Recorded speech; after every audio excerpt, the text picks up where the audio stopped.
증시 대담 시간입니다. 5월 증시는 국내 증시에 우호적이지 않았습니다. 미국은 좋았죠. 6월은 어떨까요? 첫날 분위기는 나쁘진 않습니다. 5월이 안 좋았던 이유는 강달러 그리고 높은 금리로 인한 고환율로 외국인의 수급이 우호적이지는 않았습니다.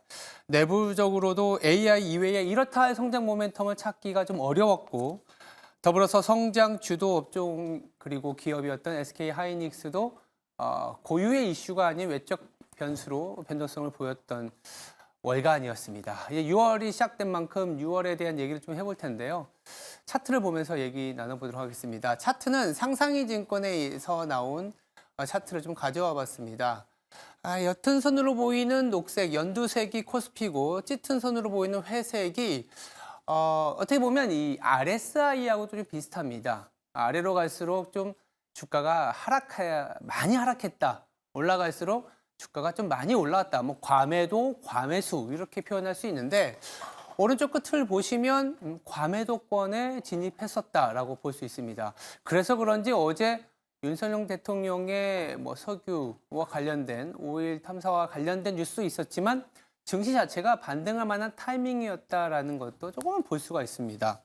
실제 국내 증시 PBR은 0.95배를 하회하면서 올해 들어서 주가가 하락했을 때 좀 지지를 받았었던 라인까지 내려와 있던 상황이었습니다. 5월과 달리 6월은 어떨까요? 6월은 또 코스피에 내지는 국내 증시가 힘을 발휘할 수 있을지 자세히 체크해 봐야 되겠습니다. 이어지는 증시 대담에서 국내 증시의 상승 반전을 위해서는 어떤 핵심적인 키가 필요할지 더불어서 어떤 섹터에 집중해야 될지 자세히 다뤄보도록 하겠습니다. 증시 대담 바로 시작합니다.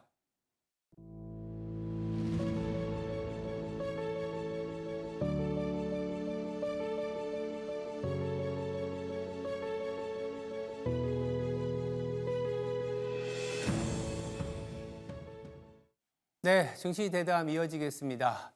이 자리에 황유현 신한투자증권 영업부 PB팀장 나와 있습니다. 안녕하세요. 네, 안녕하십니까. 네. 5월에는 셀인 메이가 우리나라만 좀 작용을 한 것 같습니다. 네. 전 세계에서. 우리나라가 조금은 이제 어떻게 보면 숨고르기를 했다 이렇게 보는 게 나을 수도 있을 네. 것 같은데 6월에 대해서는 좀 하루이긴 하지만 분위기의 반전이 되는 것 같기도 네, 하고요. 그렇습니다. 6월에 증시 우리가 좀 상승 반전을 하기 위해서는 어떤 핵심적인 키워드가 필요할까요? 네. 세린메이 말씀하시긴 했지만 사실 이번 강도는 사실 세린메이라고 그렇게 강하지는 보기에는 않죠. 강하진 않고 그냥 단순한 좀 약간 조정의 양상이지 않았을까 네. 그렇게 좀 생각을 하고 있습니다. 일단 4월 달에 선제적으로 조정이 좀 한번 나왔었고요. 그리고 이후에 반등 이후에 숨고르기 정도의 조정이 나왔던 걸로 보여지고요.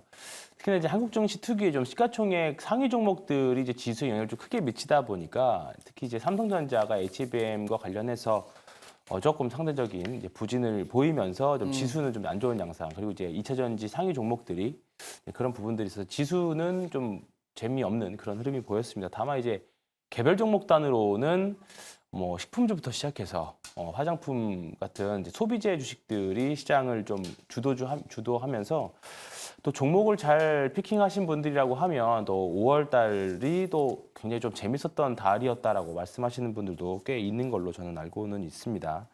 그래서 이제 지수와 종목의 양극화가 사실 계속 되어가고 있는 것 같습니다. 이 부분들은 아마 당분간은 계속 될 수밖에 없다라는 생각이 좀 들고요. 다만 이제 어제 삼성전자가 상승을 했죠. 예, 외국인들의 매수하고 선물의 순매수들이 들어오면서 상승을 보여줬는데 앞서 설명해 주셨던 것처럼 저도 반등할 때가 돼서 반등했다라고 생각을 합니다. 어제 상승하니까 기존에 삼성과 관련된 악재들이 사실 다 사라지는 그런 느낌도 있었죠. 그렇기 때문에 삼성전자는 이제 후반부로 가면 갈수록 이제 낸드라던가 DDR 같은 레거시 반도체 쪽에서의 이제 실적 부분에서 좀 기대하는 부분들도 좀 있고요. 삼성전자에서 자신하는 대로 HBM이 생각처럼 올해는 좀 힘들더라도 내년까지 좀 어느 정도 좀 비전을 좀 보여주는 부분들이 올 하반기에 나온다면 삼성전자는 충분히 다시 완내할 수 있을 거라고 생각을 합니다. 특히 이제 지난주 금요일 날 외국인들의 현물 매도가 좀 많이 나왔어요. 맞아요. 네, 근데 이제 MSCI 지수 리밸런싱과 관련해서 좀 약간 패시브 수급이라고 생각을 한다라고 하면 이번 주는 좀 양호한 다시 되사주는 그런 흐름이 좀 나올 수 있을 거라고 보고요. 단기 선물 매수도 어제 꽤 많이 들어왔습니다. 지난주에 특히나 이제 선물의 매도가 꽤 많이 나왔었는데요. 이번 주에는 목요일이 쉬는 날이잖아요. 그렇다 맞아요. 보니까 이제 수요일이 주간 옵션 만기, 내일이 만기일입니다. 그리고 다음 주에는 선물 옵션 동시 만기가 있고요. 이런 부분들이 시장에 조금 이제 변동성을 좀 요인할 수는 있지만 당분간 조금은 단기적으로는 5월 달에 안 좋았던 흐름들이 있다라고 하면 6월은 조금 양호한 흐름이 보여지지 않을까 보고 있고요. 미국도 그렇고 한국도 그렇고 최근 2년 동안은 6월 달에 고점이 나왔거든요. 연중 고점이 나왔었거든요. 그렇기 때문에 이번 달은 한번 또 기대를 해보는 달이 되리라고 보시면 될 것 같습니다.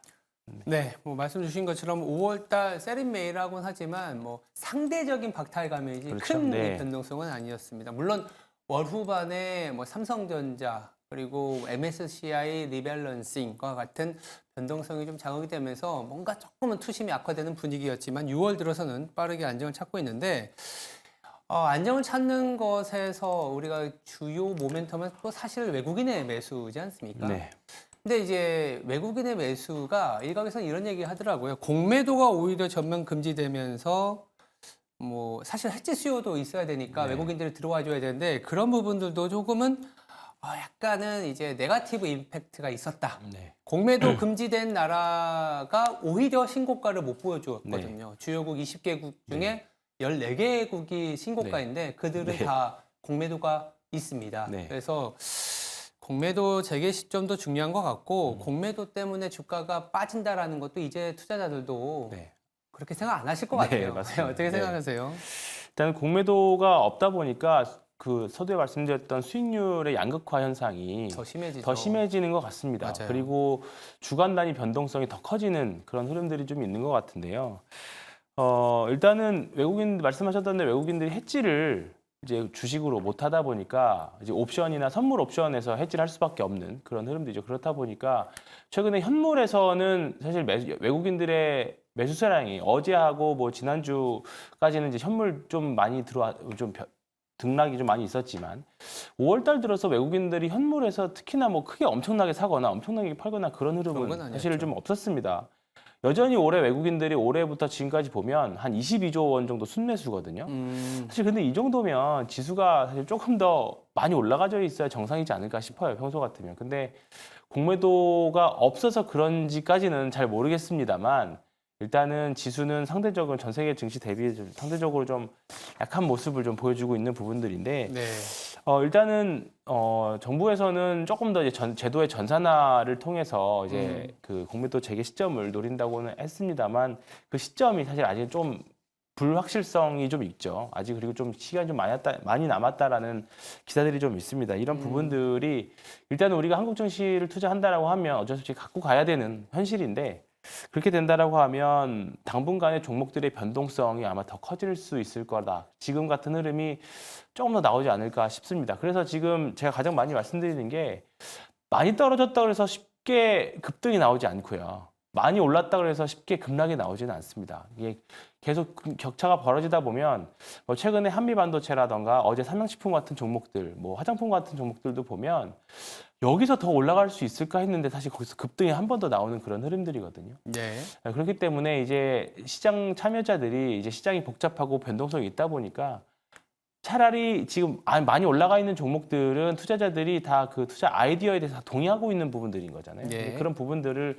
더 강화시켜주는 추세가 더 이제 좀 계속 될 것 같습니다. 그래서 사실 지금 신규로 들어가냐라고 물어보신다라고 하면 저는 지금도 괜찮다 생각합니다. 다만 이제 기존의 보유자들과 신규 진입하시는 분들 분명히 계좌의 리스크 관리 방안에 대해서는 분명히 다르게 접근을 하셔야 될 겁니다. 손절이라든가 이런 부분에 있어서. 근데 차라리 밑에서 있는 것들이 갑자기 급격하게 올라오는 것을 기대하시기보다 그냥 그래도 추세가 어느 정도 상승 추세, 너무 꼭대기에 있는 주식이 무섭다라고 하시면 그래도 장기 이평선들이라든가 주가 흐름이 추세적으로 상승을 만들어내고 있는 종목들을 투자 포인트로 삼는 게 일단은 더 저는 좋을 것 같다라는 생각입니다. 답변 말미에 뭐 네. 얘기 주시긴 하셨지만 바로 또 이어가 보면 네.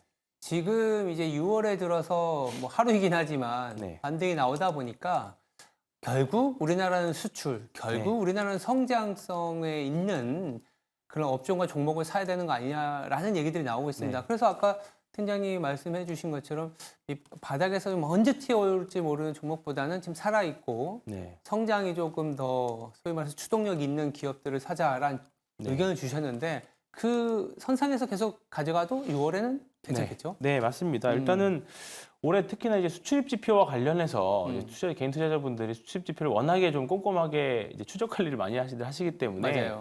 개별 종목들이 어떻게 수출돼 있는지, 뭐 심지어는 어떠한 공장에 밤에 불이 돌아가는지까지도 확인들을 하시더라고요. 이제 그 정도로 이제 투자자분들이 정말 열정적으로 투자하신 분들이 많은데 네. 결국 이런 부분들이 이제 수출이 연결이 되고 실적도 연결이 되기 때문에 계속 연동해서 이제 예전보다 투자 활동을 더 열심히 하시는 것 같습니다. 일단은 결국 우리가 수출 지표 확인 계속 해봐야 되는데 5월달 수출 지표 보면 결국은 반도체하고 필수 소비재들입니다. 5월달에 주가 흐름들이 좋았던 종목들이 결국은 수출이나 또 2분기 실적에 대한 기대감들이 계속 살아있다 보니까 계속 좋을 걸로 예상을 하고 있고요. 계속 지금 그런 종목들이 대부분 다 우상향인 종목들을 다 만들어내고 있는 거죠. 그래서 지금 단순하게 매출액 성장률을 보실 게 아니라 지금 네. 사실 미국의 델 같은 경우에도 매출은 많이 늘었지만 이익이 크게 많이 늘지 않았다는 것 때문에 사실 조금 큰 하락이 좀 나왔잖아요.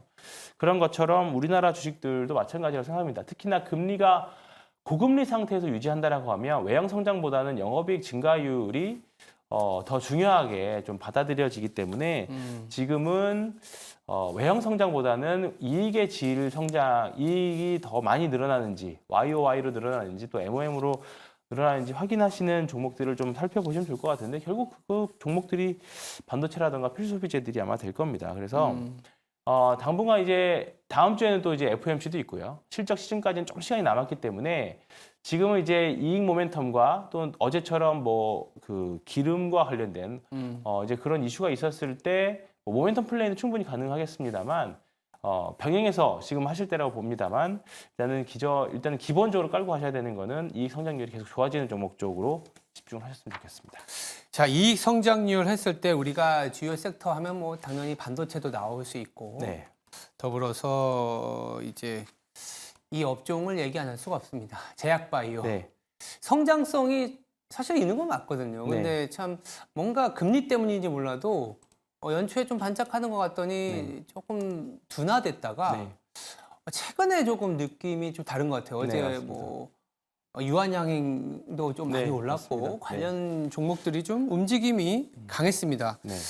지금 뭐랄까 이제는 정말 제약바이오 가도 될지. 어제 네. 또 간밤에 미국에서 금리가 또 빠르게 하락을 했거든요. 네, 맞습니다. 느낌이 나쁘지는 않은데. 네, 어제 주식시장에서 바이오 종목들이 그나마 코스닥 했었죠. 쪽에서는 맞아요. 분전을 했습니다. 근데 과거와는 좀 다른 점이 있다라고 하면 예전에는 사실 어떤 한 바이오 회사가 어떤 약을 개발한다더라 그런 얘기만 있으면 급등했던 시절이 있었습니다. 네. 근데 지금 보면 확실히 돈을 벌 수 있는 바이오 회사들 위주로 종목들이 확실히 압축해서 좀 움직이는 부분들이 많습니다. 시장에 워낙에 많은 바이오 회사들이 있는데 또 이제 아스코라든가 이제 하반기에 여러 마치 학회들이 있는데 단순하게 뭐 임상 결과를 발표한다더라 그런 부분들을 떠나서 이 약이 실제로 성공했을 때 돈을 어느 정도를 버느냐를 넘어서 실제로 진짜로 버는 게 눈에 보이는 기업들 위주로 사실 좀 많이 오르고 있습니다. 대표적으로 뭐 알테오젠이나 삼천당제약 같은 종목들이 그렇고요. 좀 임상 실험에 좀 실패하거나 실적이 상대적으로 조금 덜 좋은 종목들은 시장 바이오라고 해서 옛날처럼 바이오가 군집으로 올라간다기보다는 좀 약간 상대적으로 소외되는 그런 흐름들이 좀 있습니다. 그래서 네. 지금 사실 하반기에 많이들 기대하고 있는 게 알테오젠이나 리가켄바이오, 뭐 삼천당제 이런 종목들인데 이런 종목들이 예전에는 뭐 실적 발표하면 갑자기 훅 빠지거나 또는 어떤 종목들이 변동이 있을 때 휘청휘청거리는 모습들이 있는데 최근에는 좀 단단해지는 모습들이 좀 보여지고 있고요.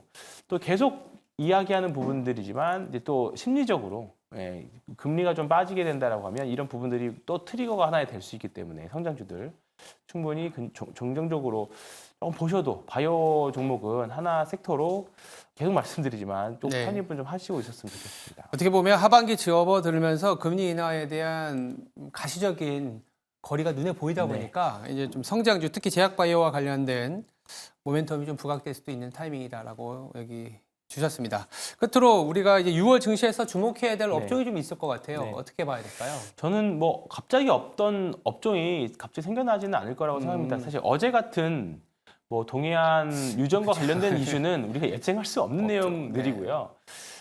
사실 어제 시장이 사실 코스피는 괜찮았지만 코스닥 같은 경우에는 또 그렇게 썩 좋지 않았었거든요. 네. 코스닥 같은 경우 시장에 한정된 자금이 있다 보니까 그런 강력한 모멘텀이 하나 나오면 시장에 자금이 확 쏠림 현상이 계속 좀 너무 심한 편입니다. 가스공사가 상한가를 갈 정도니까 어제 시장의 수급이 많이들 몰렸었고요. 맞아요. 어제 같은 그런 이제 조금 단기 강력한 모멘텀을 좀 제외한다라고 하면 아마 5월과 같은 흐름이 계속 되지 않을까 싶습니다. 일단은 지금 추세가 좋은 종목들을 찾는 나만 아는 좋은 종목은 없다라고 생각을 하셨으면 좋겠고요. 모든 투자자들이 좋아해야 하는 종목이 주가 수익률에는 분명히 좋은 부분들입니다. 그래서 이번 달은 다음 주에 이제 선물옵션 동시만기일도 있고요. FOMC도 있죠. 이런 부분들은 사실 FOMC의 금리 결정 같은 경우에는 거의 뭐 동결로 이제 거의 확정하고 가는 분위기인 것 같은데 네. 이런 부분들이 시장에서는 크게 반영이 될 것 같지는 않고요. 다음 주 선물 옵션 동시만기와 관련된 변동성 그리고 계속적으로 말씀드리고 있는 반도체, 바이오, 밸류업 이런 관련 종목들은 그래도 시장이 그나마 이제 한국에서 구식 투자를 한다라고 하면 계속 체크를 해 나가면서 보셔야 될 부분들인 것 같고요. 지금 뭐 예를 들어서 네. 올해 성과가 별로 안 좋으신 분들이라고 하면 어느 한 종목으로 자꾸 몰아서 네. 소위 말해서 이제 몰빵 투자를 하는데 원하시려고 하는데 그렇게 하시기에는 네. 맞으면 만약에 정말 큰 수익이 날 수 있죠. 근데 그게 아니라고 하면 사실 네. 너무 순환매가 빠르기 때문에 네. 지금은 집중 투자보다는 좀 괜찮은 업종들 위주로 포트폴리오 투자를 하시는 게 특히 이제 6월에는 더 낫지 않을까 생각합니다.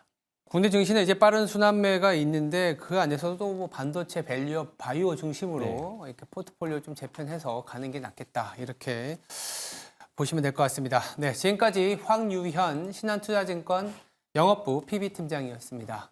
감사합니다. 맞습니다.